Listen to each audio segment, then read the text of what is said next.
Good news, everyone! This is the last of the Apocrypha.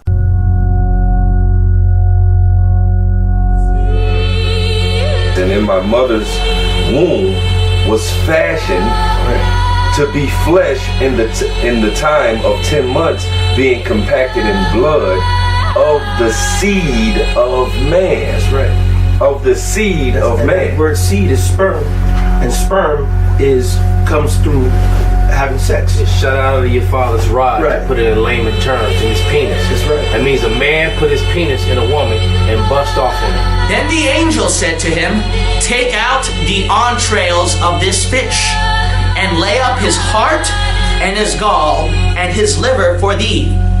For these are necessary for useful medicines."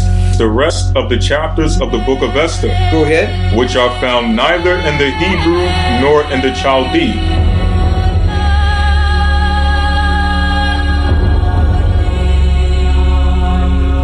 Greetings, fellow worker slaves, podcasting at 128 kilobits from the Fortress of Squalitude. This is the Atheist in the Trailer Park podcast. I'm your host, Tucker. Professor Fuzznuts and Buttons are both locked in my room. Duracell is staring furiously at the front door, and Leela is curled up asleep on my seat. Yes, it's a podcast hosted by a guy and his cats. Get over it. This is the last biblical Apocrypha episode. Our next foray into biblical works will be the 3 books from the Ethiopian Apocrypha that have been translated into Rastafarian. And that's the closest to an English translation that I can find. As I mentioned, Buttons and Fuzznuts are locked in my room. I had to do this because Duracell just wasn't eating enough with them around, and he was starting to get very thin. He's eating more now, which is good. Leela isn't terribly thrilled about being kept inside, but she's not nearly as miserable about it as Duracell is. Poor guy. He'll come up to me with this sad expression on his face as if to ask why I'm torturing him so by keeping him inside the house. Most of the feral cats have been trapped and taken to the pound by my landlord. There's just 2 left, a mother and her tortie kitten. Both of them are so feral that I'm barely able to get a glimpse of them before they dart out of sight. I don't know if my landlord realizes that they're still there or not, and I'm not going to let Duracell or Leela back out of the house until I'm sure that he's done setting out the traps. I still haven't been able to talk to my landlord to see what the final total is going to be for the deck roof and the stairs, or if he's done trapping the cats. I will tell him about the mother cat and her kitten, even though I don't really want them to go to the pound. I'd much rather they go to a shelter or to someone who can take care of them, keep them as house cats. Without them being fixed, however, it's only a matter of time before the cat population explodes again, and that's without having to worry about people dumping their cats here, which often happens. Okay, let's see. Any other things of note I should mention before I get to Skullbeard and I knocking out the last of Maccabees? Not too much, I don't think. Work's still continuing at a slower pace than it has been, but I'm not complaining as I'm still bringing home more money than I have in a very long time. One thing that's more of a gripe than anything else, thanks to a recent update to Windows, some of the gear I bought no longer works. This was the stuff that was supposed to make editing the podcast easier. It won't cause huge problems with the show, but until I'm able to find a fix for the issues, I won't be able to do some of the things that I'd planned on doing. Some final notes before we get to Skullbeard and I reading from the Apocrypha. The first is that I wish I'd been able to read The Darkening Age by Catherine Nix before starting the Apocrypha, because Nixie's commentary about the Christian martyrs definitely applies here. If you'll recall, in the past I've referred to a lot of the stuff as being torture porn. Nixie makes it quite clear in her work that most of the tales of martyrdom are pure fiction used as propaganda by the church. Like how Fox News will spin stories to push the belief that white males are being oppressed in America. And after reading just the barest parts of Nixie's book that I have, it is obvious to me that this shit I've read that I've called torture porn, it falls into the same category as the Fox News propaganda. The second is that this is where I finally figure out the origin of the myth of the 7 sons being tortured is actually inspired by the constellation Pleiades. I won't say too much about it now, since you'll hear me talking about it with Skullbeard when I finally make the connection. To my knowledge, nobody in academia has made this same connection. My assumption is that I just haven't read enough on the subject to have stumbled across someone else figuring it out.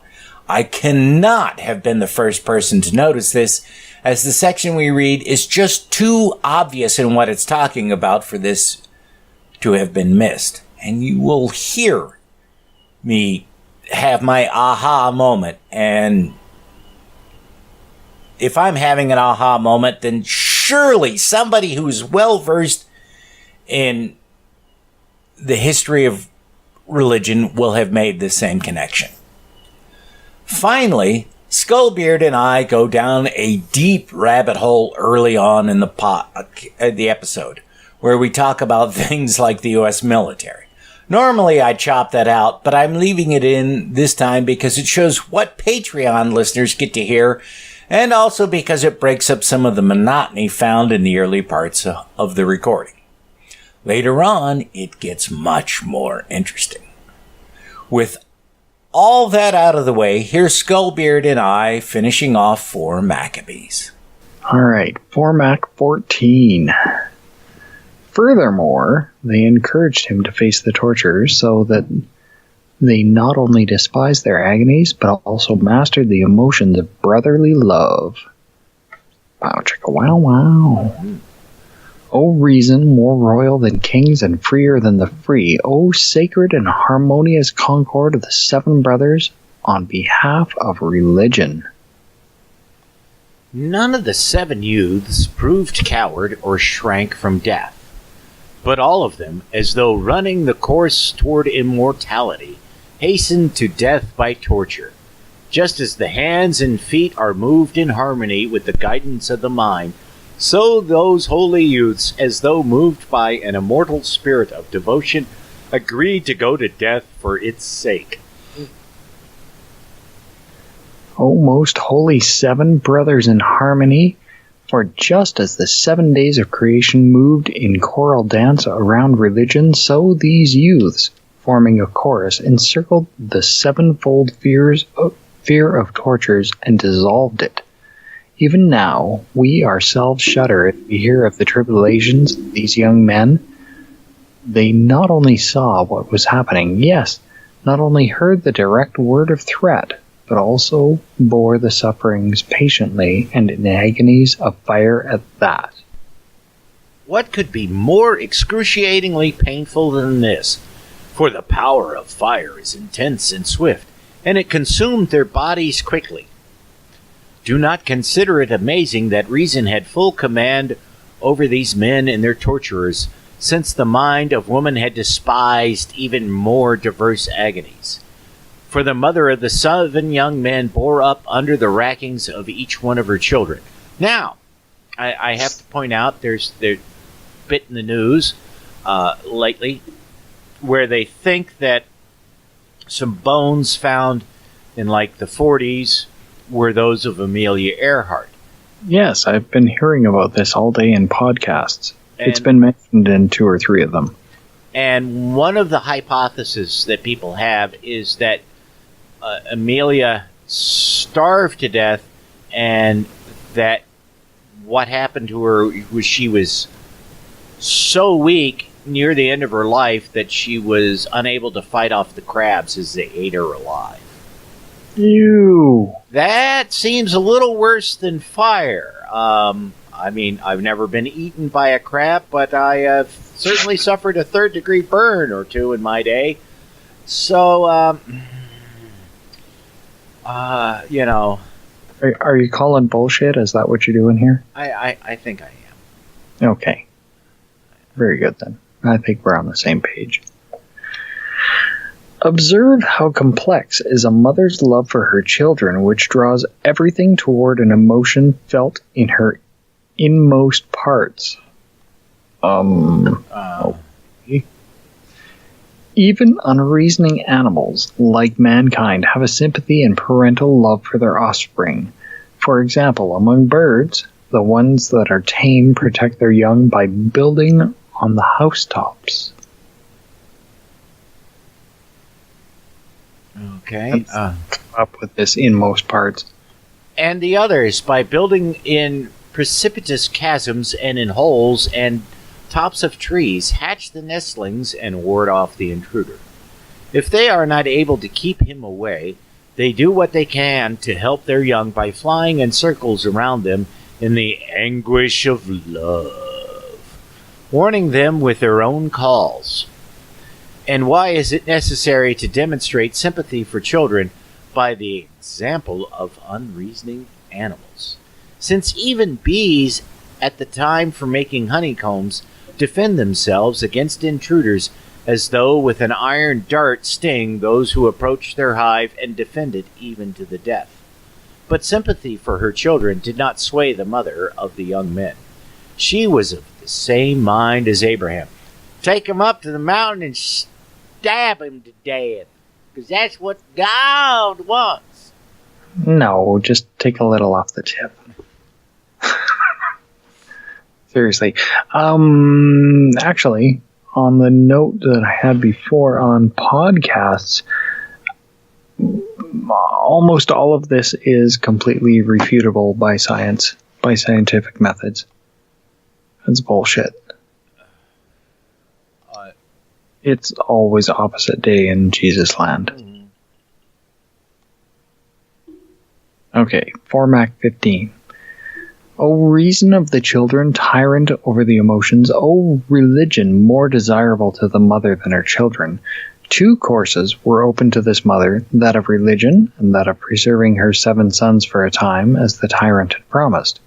She loved religion more, religion that preserves them for eternal life according to God's promise. This is like really bad fanfic. Yeah. In what manner might I express the emotions of parents who love their children? We impress upon the character of a small child a wondrous likeness of both mind and of form. Wait a minute. Let me reread that again. We impress upon the character of a small child a wondrous likeness both of mind and of form. Especially is this true of mothers who, because of their birth pangs, have a deeper sympathy toward their offspring than do their fathers. Well, let's also not forget that they can feel that thing crawling around inside them for a couple of months before they squirt it out. Yeah, playing soccer and shit. Yeah. I know. I mean, that's one of the things that, the whole, well, you shouldn't abort a baby even if it's a rape baby. It's like, I mean, every time that kid kicks, that's going to be a reminder of how that kid got in there. Yep. Especially when they brace their back against your abdominal wall and start hammering on your lower back with their feet. Yeah. Or like a couple that did that shit. Like what happened to a gal I used to work with. She was telling me that when she was pregnant with her one daughter, the daughter would always kick her gallbladder. And this was back in the days when they allowed women to stay overnight in the hospital after giving birth. Yep. And when they were going to let her go home, she got up and collapsed. And what had happened was her gallbladder had burst. And if she hadn't been there in the fucking hospital, she would have died. Yep. Yeah, I know. An overnight stay in the hospital after childbirth in this part of the world was about $1,500 15 years ago. To have a child in California at that time would have been about 18 grand, I think my boss said. That sounds about right. So, I call bullshit. Considering that mothers are the weaker sex, that's not at all misogynistic. I know a few ladies who might disagree there. Just a little bit. And give birth to many. They are more devoted to their children. Quiverful. Yep. The mother of the 7 boys, more than any other mother, loved her children. In 7 pregnancies, she had implanted in herself tender love toward them. Man, this just wrong chords all the way around. Oh yeah, they're playing off key. Yeah. And because of the many pains she suffered with each of them, she had sympathy for them. Yet because of the fear of God, she disdained the temporary safety of her children. Is she from Idaho? Could be. Not only so, but also because of the nobility of her sons and their ready obedience to the law, she felt a greater tenderness toward them. So you'd rather let your kids die of something completely curable than, what, be reasonable? Yeah, it's, there's a, I'll bet you this bitch is an anti-vaxxer. Yeah, there's a website that tracks all the kids that they can find in Idaho who have died because their parents, relied on prayer instead of medicine.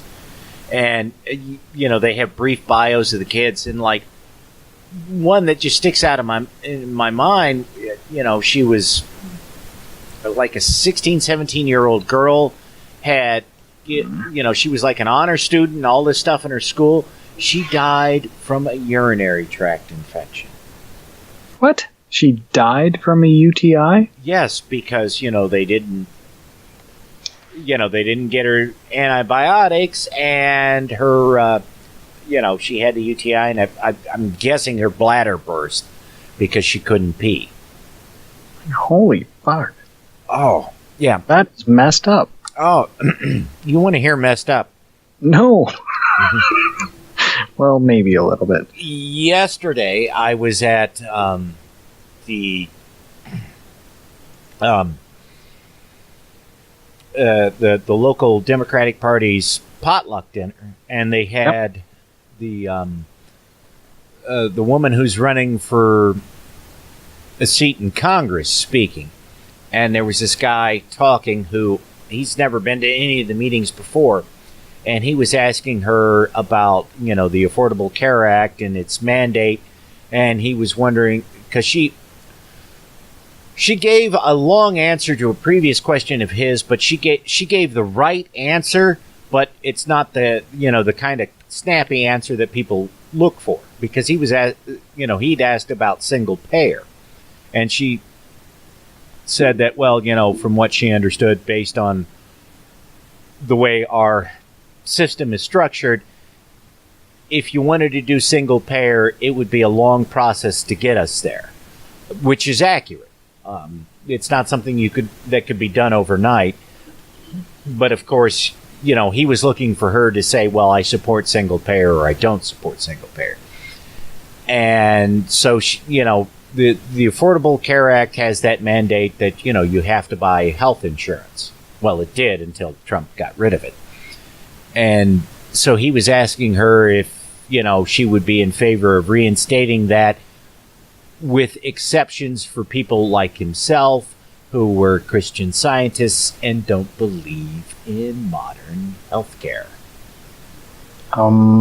They can go fuck themselves. Yeah.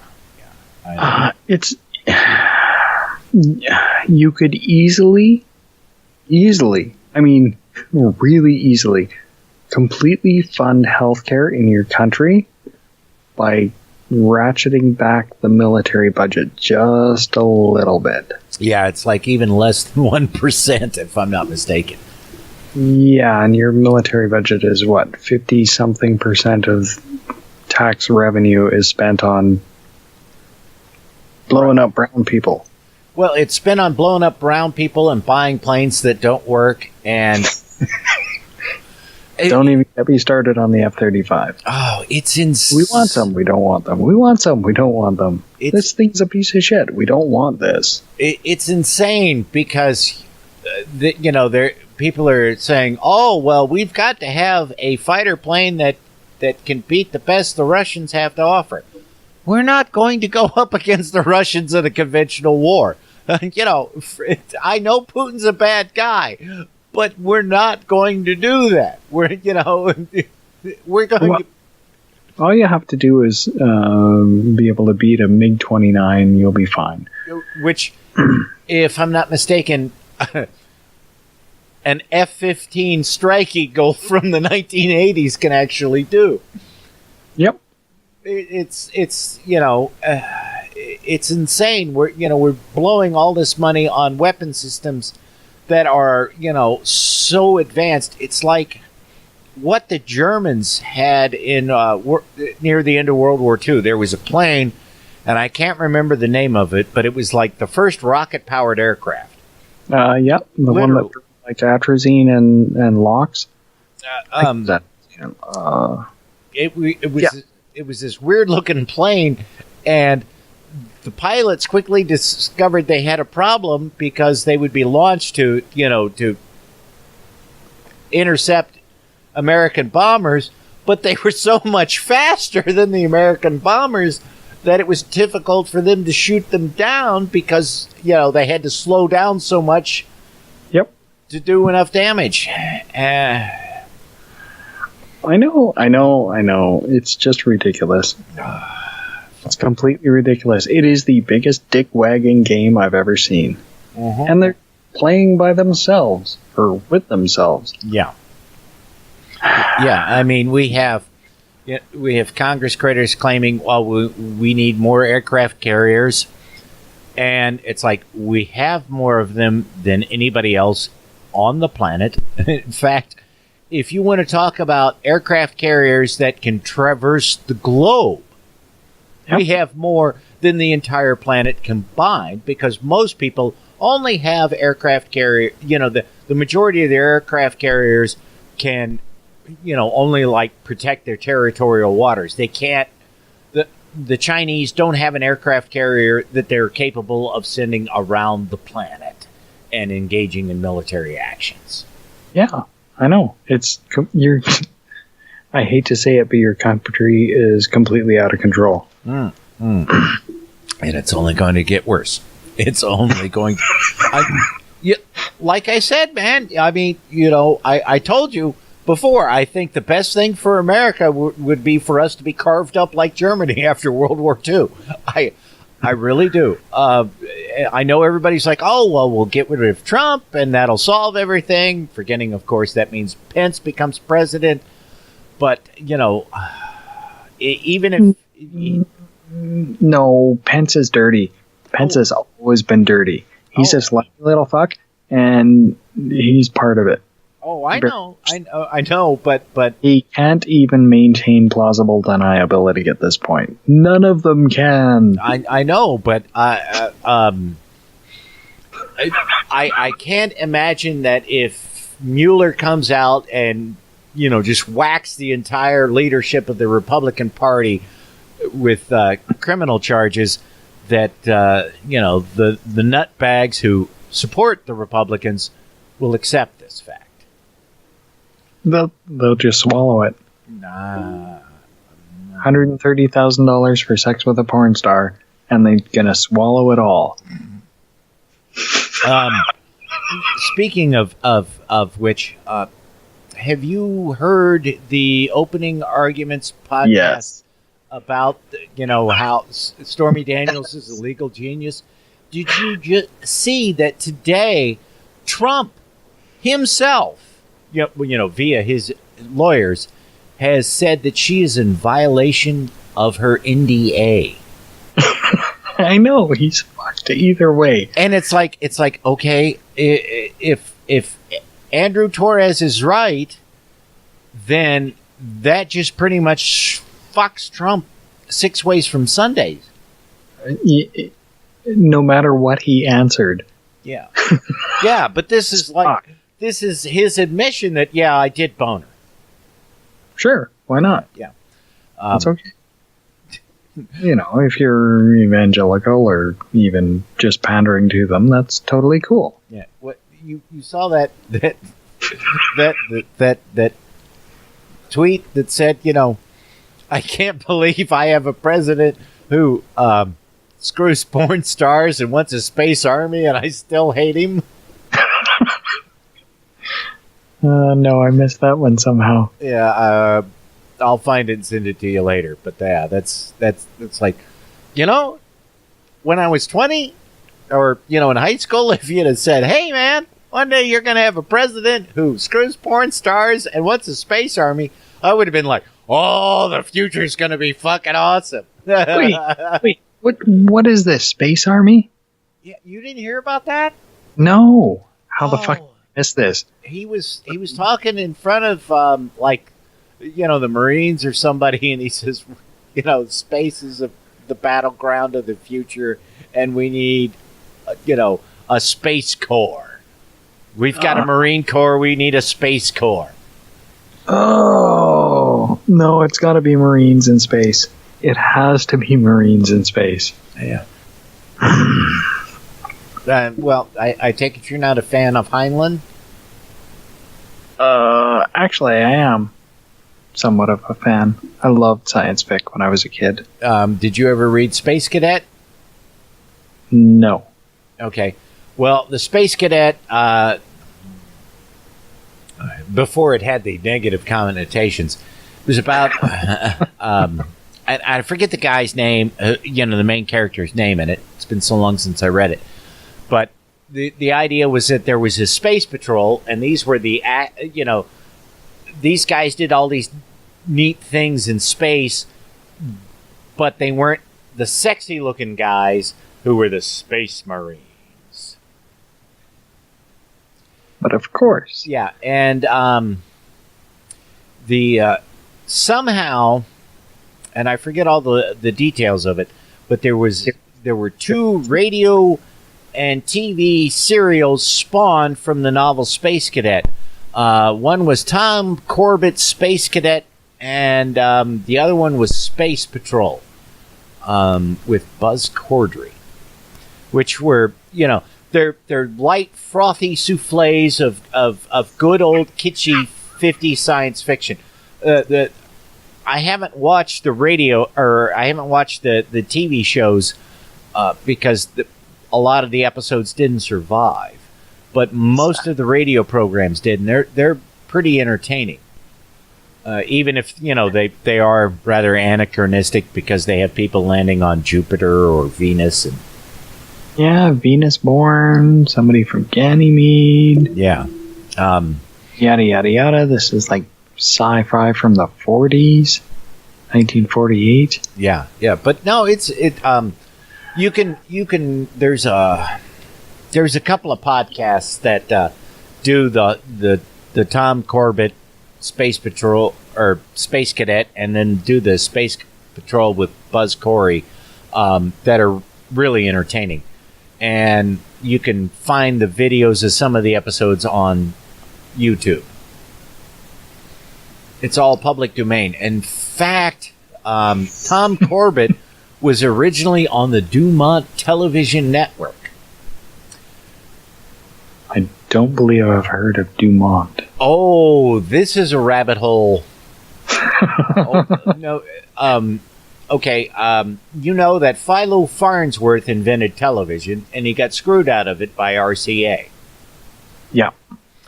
Okay. The Dumont TV network was one of the first TV networks in the U.S., and they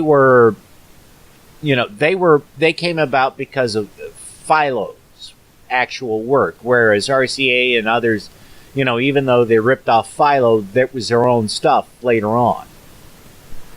Okay. Yeah. And so what happened to Dumont was NBC, which was owned by RCA, CBS, and ABC said, hey, let's change all the frequencies for television broadcasts so everybody's television and set and transmitter are useless.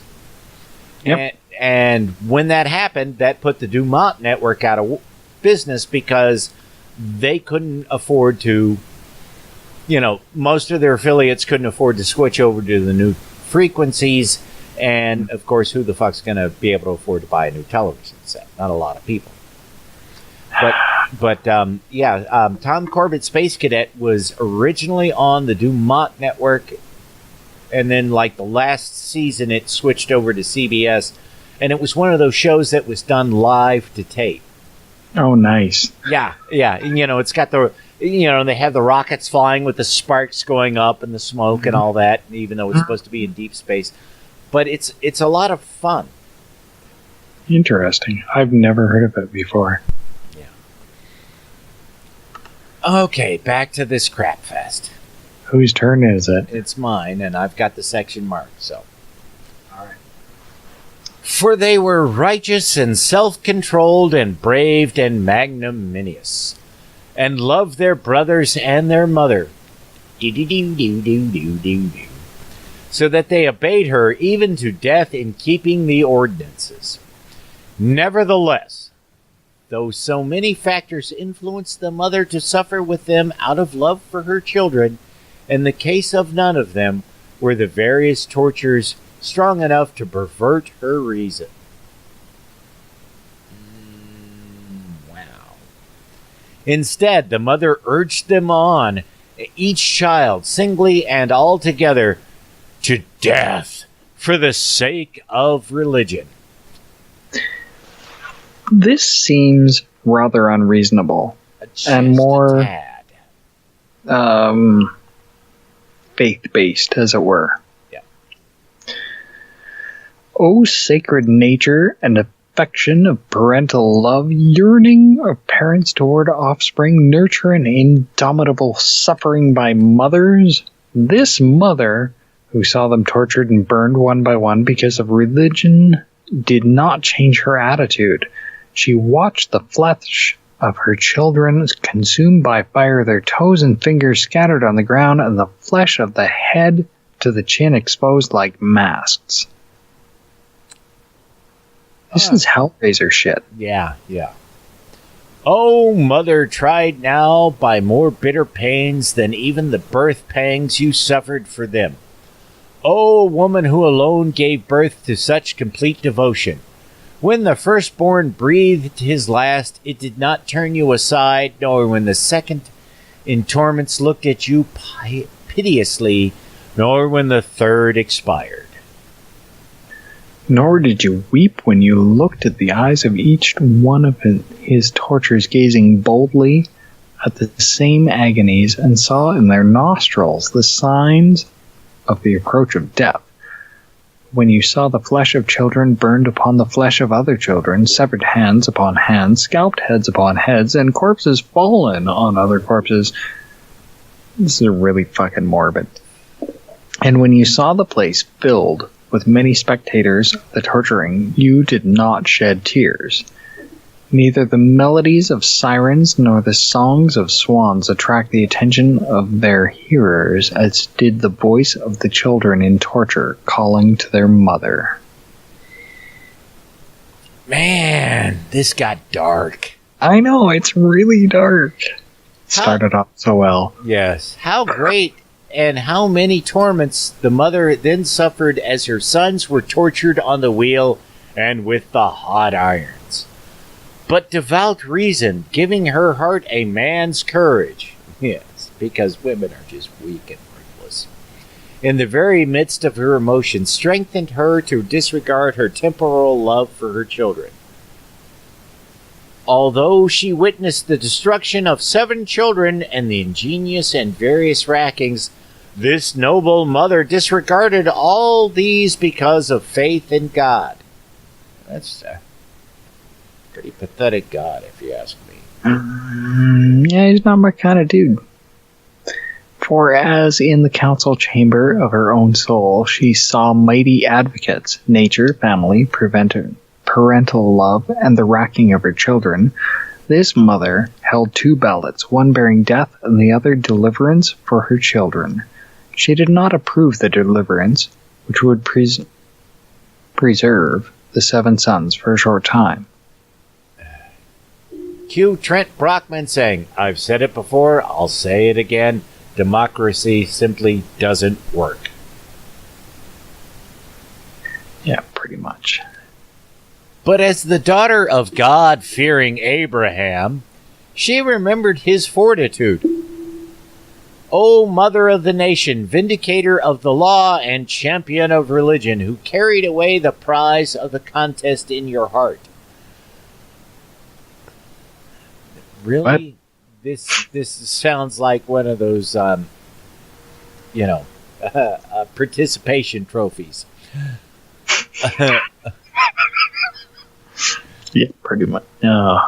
More noble than males in steadfastness, and more manly than men in endurance.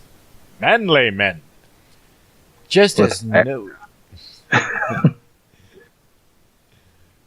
Noah's Ark, carrying the world in the universal flood, stoutly endured the waves, so you, O guardian of the law, overwhelmed from every side by the flood of your emotions, and the violent winds, the torture of your sons, endured nobly and withstood the wintry storms that assail religion.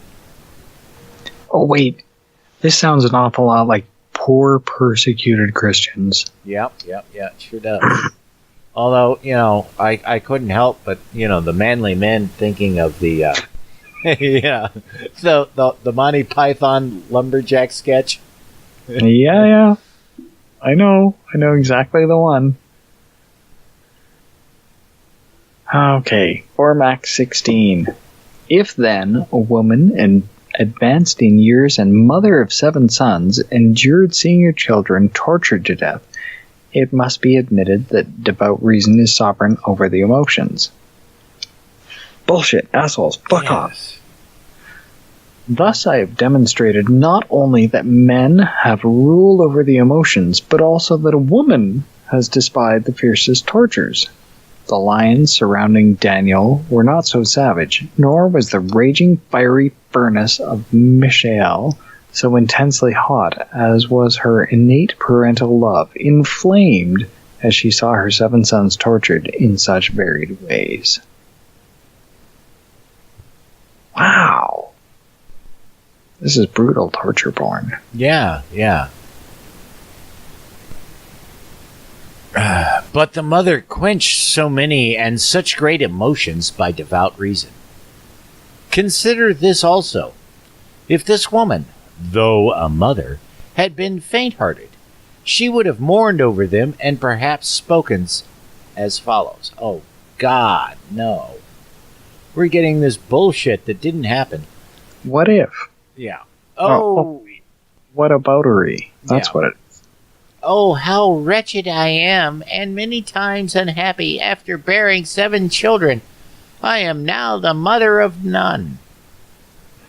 Oh, 7 childbirths, all in vain, 7 profitless pregnancies, fruitless nurturings, and wretched nursings. Wretched nursings. That's why these bastards don't like breastfeeding. In vain, my sons, I endured many birth pangs for you, and the more grievous anxieties of your upbringing. Alas, for my children, some unmarried, others married and without offspring, I shall not see your children or have the happiness of being called grandmother. Yeah, well, It's the party of family values, isn't it? Yeah. Even if she had, they had given her grandchildren, she wouldn't see any more of them because we all know what's going to happen to her next. She gets to follow along and die. You read ahead or what? No. This is the family that keeps getting mentioned in the same one with the frying pans and shit? Yeah, yep. Okay. Yeah. Over and over and fucking over again. Yep. No mention of the frying pans this time, however, really. Well, there was a cauldron. Yeah, and a brazier, but it's not like it was before, so I think this is an embellishment on the original story. It's a really fucking bad fanfic. Pretty much. It's sort of like 50 Shades of Grey is really bad fanfic of Twilight, which is really bad Mormon porn. Yes, exactly. Alas, I who had so many and beautiful children am a widow and alone with many sorrows. Nor when I die shall I have any of my sons to bury me. Yet the sacred and God-fearing mother did not wail with such a lament for any of them, nor did she dissuade any of them from dying, nor did she grieve as they were dying. Methinks the lady doth protest too much. But as though having a mind like adamant and giving rebirth for immortality to the whole number of her sons, she implored them and urged them on to death for the sake of religion. That's a grade A fucking word salad there. Yep. O mother, soldier of God in the cause of religion, elder and woman, by steadfastness you have conquered even a tyrant, and in word and deed you have proved more powerful than a man. For when you and your sons were arrested together, you stood and watched Eleazar being tortured and said to your sons in the Hebrew language, My sons, noble is the contest to which you are called to bear witness for the nation. Fight zealously for our ancestral law. For it would be shameful if, while an aged man endures such agonies for the sake of religion, you young men were to be terrified by tortures. Remember that it is through God that you have had a share in the world and have enjoyed life. Let's go out and win fun for the Gipper. Yep. And therefore you ought to endure any sufferings for the sake of God. For his sake also our father Abraham was zealous to sacrifice his son Isaac, the ancestor of our nation, and when Isaac saw his father's hand wielding a sword and descending upon him, he did not cower. We don't know that. No, we don't. Absolutely not. I thought it was a knife, not a sword. Yeah. I could be wrong. Or they could be a mite hyperbolic. Just a tad. And Daniel the righteous was thrown to the lions, and Hananiah, Azariah, and Mishael were hurled into the fiery furnace and endured it for the sake of God. You too must have the same faith in God and not be grieved. It is unreasonable for people who have religious knowledge not to withstand pain. Okay. By these fucking wankers. Yep.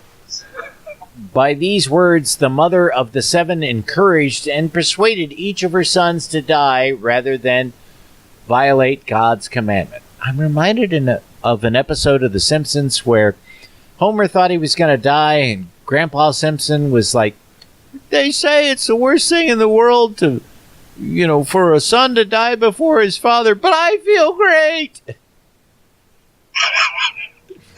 Nice.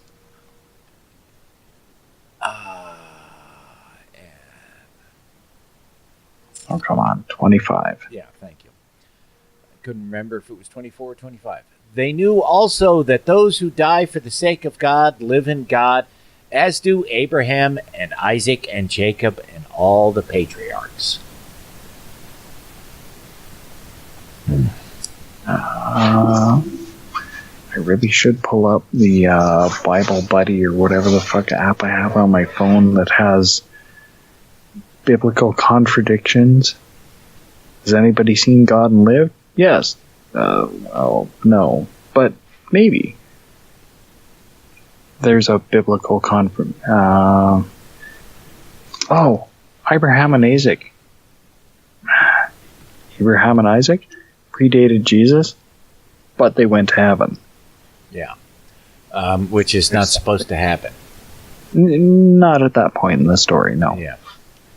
Yeah. Okay. And in T.W. Doan's The Bible Myths and Their Parallels in Other Religions, he makes the claim that the story of Isaac and Abraham was done because child sacrifice was fairly common at that time, and they were trying to clamp down on it. Oh. Which makes a lot of sense, considering the shit you read about Moloch and Baal with the offerings, where like they had this giant iron statue that was heated, and you would toss your baby into the arms of the statue, and it would be roasted alive. Well, yeah, because God likes barbecue. Mm-hmm. Who doesn't? Baby back ribs. Yeah. Quit killing your kids, you ignorant fucking twats. Yeah. Alright. 4 max 17. And then we have 18, and then we can call it a night. I needs a nap. Yeah, me too.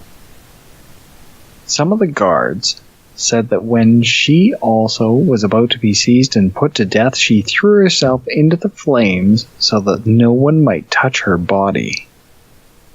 Because, you know, modesty culture and that. Yeah. O mother, who with your 7 sons nullified the violence of the tyrant, frustrated his evil designs, and showed the courage of your faith. Nobly set like a roof on the pillars of your sons, you held firm and unswerving against the earthquake of the tortures.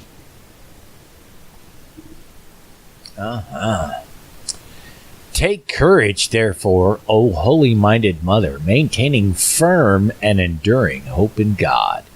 The moon in heaven with the stars does not stand so august as you, who, after lighting the way of your star-like 7 sons to piety, stand in honor before God and are firmly set in heaven with them.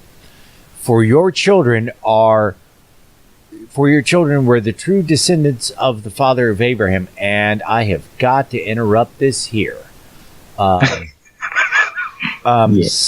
Because I know what this is from.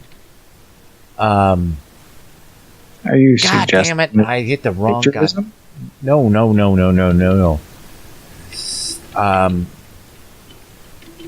Stupid autocomplete fucked it up. The Pleiades. That's what this is about. The Pleiades. What the fuck? Oh. That's what this is about. The Pleiades. Because, you know, there's 7 stars, and, you know, there's 7 daughters of Atlas. Oh, fuck, yes. In Native American mythology, you know Devil's Tower in Wyoming. Yes. Okay, the From story... Close Encounters? Yes. The story behind that is that these, you know, there was a bear, there was a god or some divine being who transformed into a bear who was going to rape the 7 sisters, and they were fleeing and realized they were trapped and prayed for rescue, and the mountain, you know, the Devil's Tower was sprouted out of the ground. They were on top. The striations you see down the side are the bear's claw marks, and they became the 7 Sisters constellation. That's what this is. Fucking A. By the way, that's what Subaru means. Yes. That's what this fucking is. That I knew something about this was nagging me in the back of my fucking head the whole time. And I couldn't figure out what it was. There was just something odd about it. That's what this has to be. 7 sons and their mother and the torture part. Right. And they end up in the heavens. That's what this has to be. Fucking A. Yes. It is the dawning of the age of the Pleiades. Yeah. Okay. I think it's your turn. Right, but where the hell were we? 7 stars. Yeah, I got it.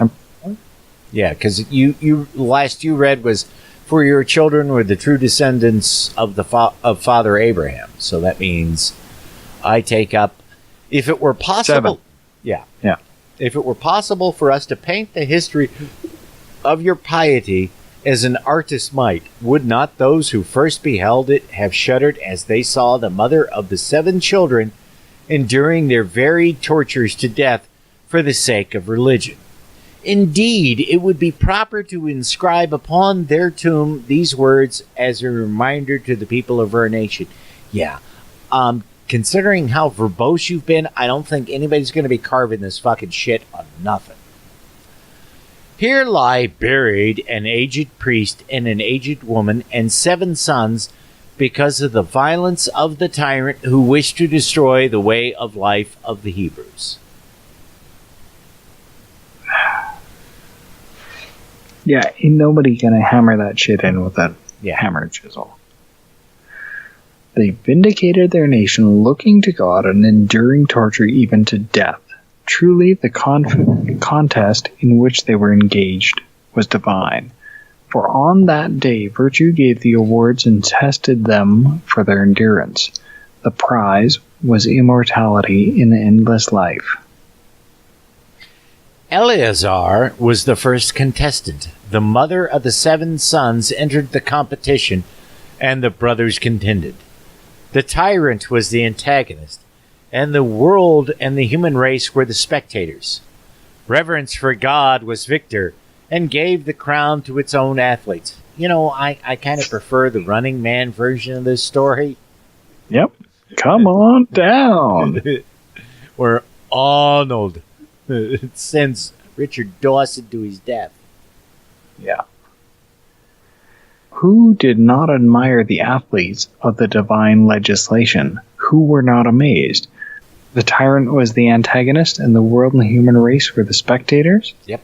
Reverence for God was victor, and gave the crown to its own athletes. Yep.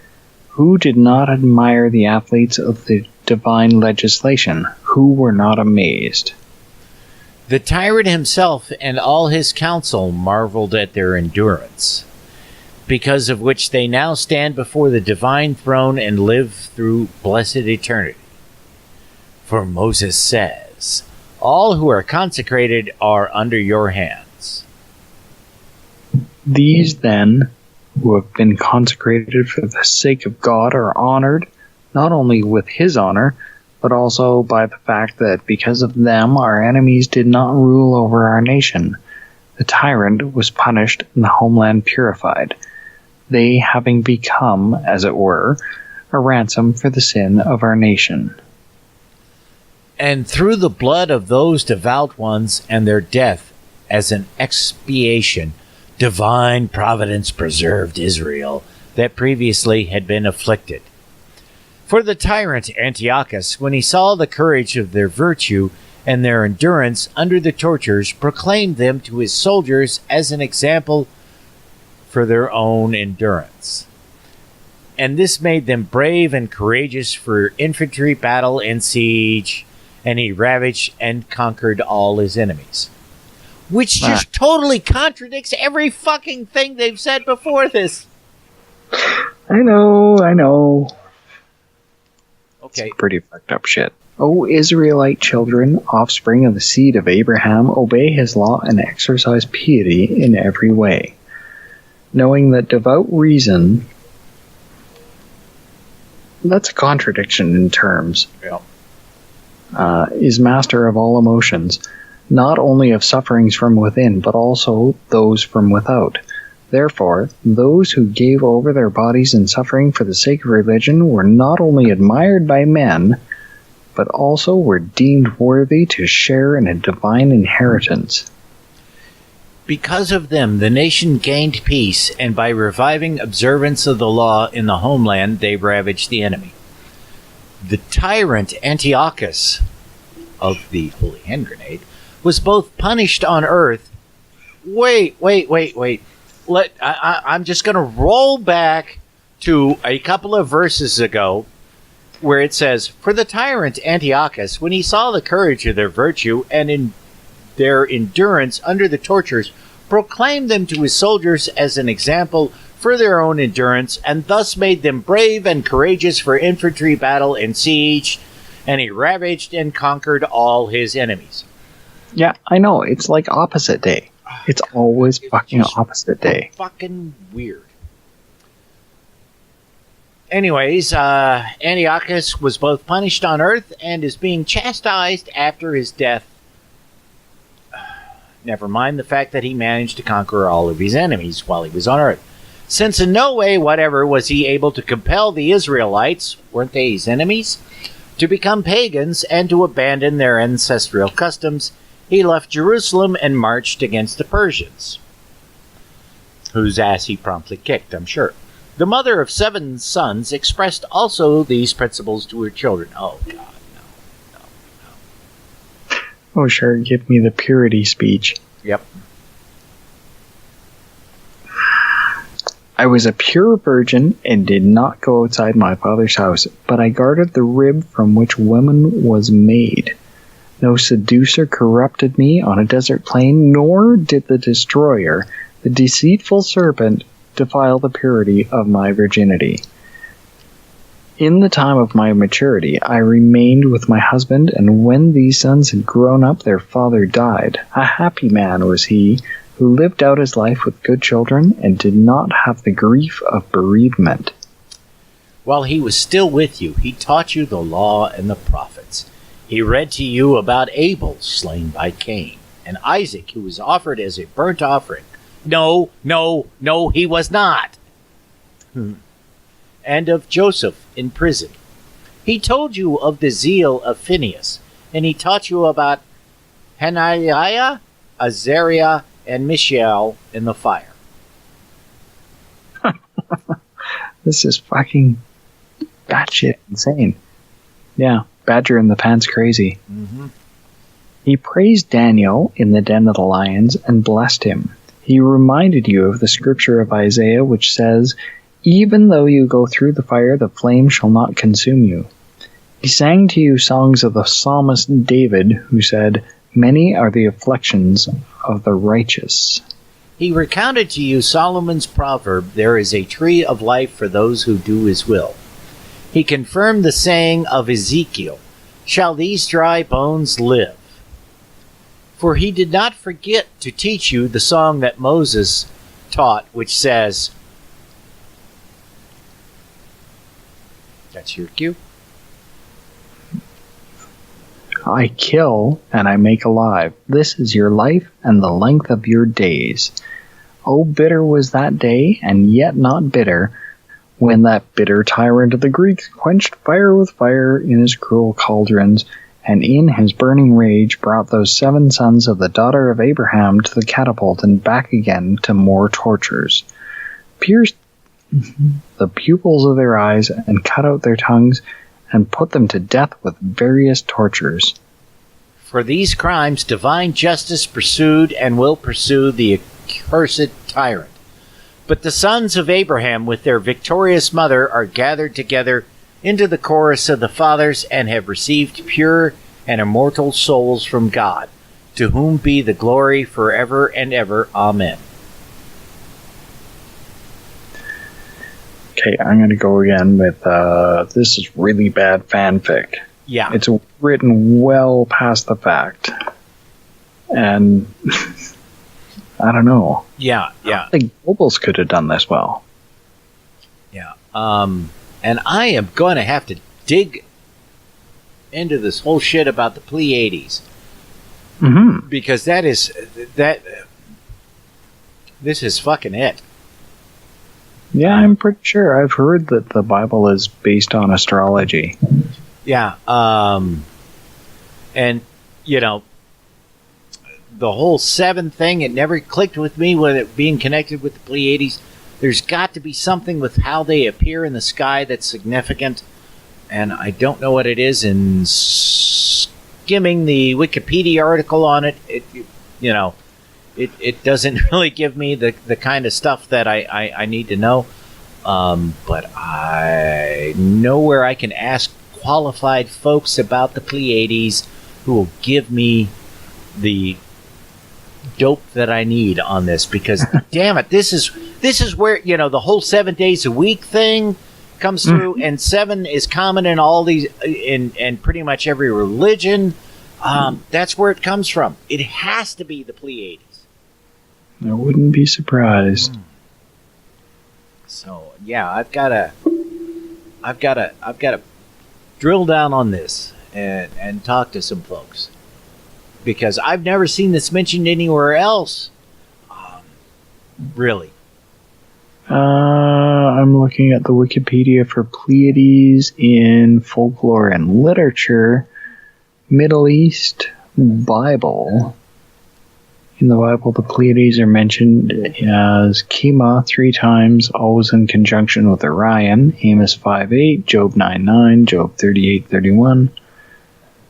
The first 2 verses are references about their creation, but the third, taken in the context of the following verses, may be more about their ongoing appearance in the night sky. In Job 38:31, the Lord is speaking directly to Job and challenges him, asking if he can bind the chains of the Pleiades, the implication being that Job cannot, but the Lord can. Here's a Talmudic reference.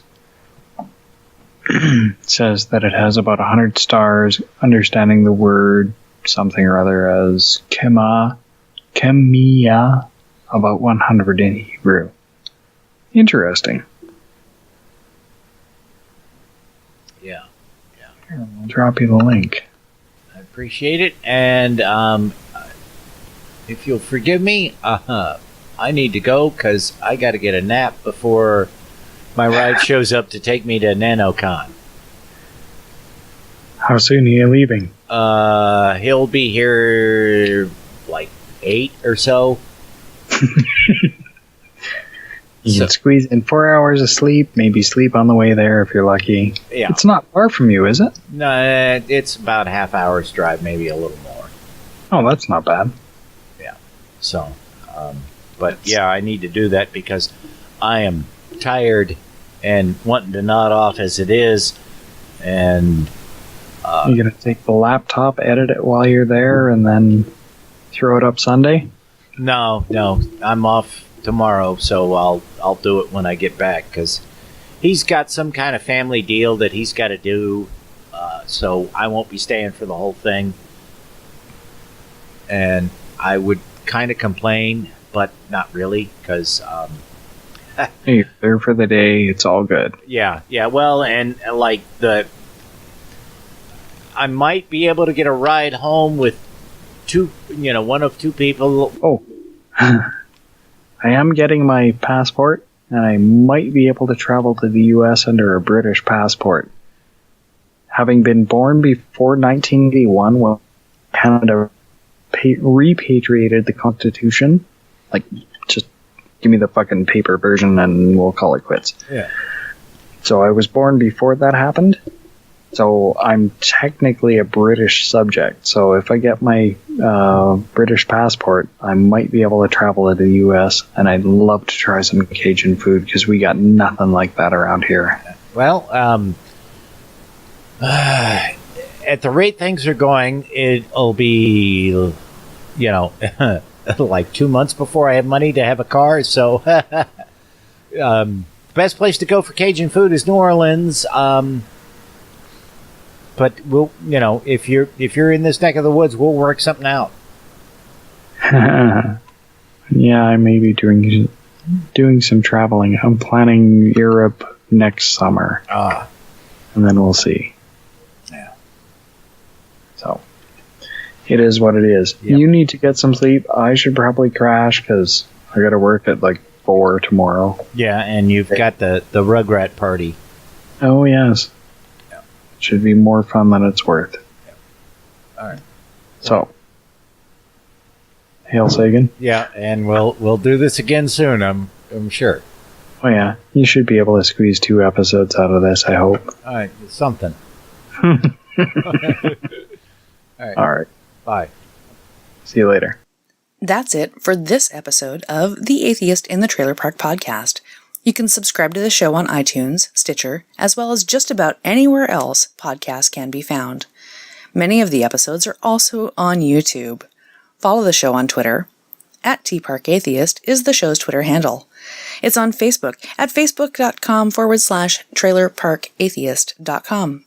If you happen to like the podcast, please rate it on iTunes. If you'd like to support the podcast, there's a donate button on the show notes page. You can support it via Patreon at patreon.com/TNTucker. Thanks for listening. Say goodnight, Fuzz Nuts. All I know is this violates every canon of respectable broadcasting. Damned cat.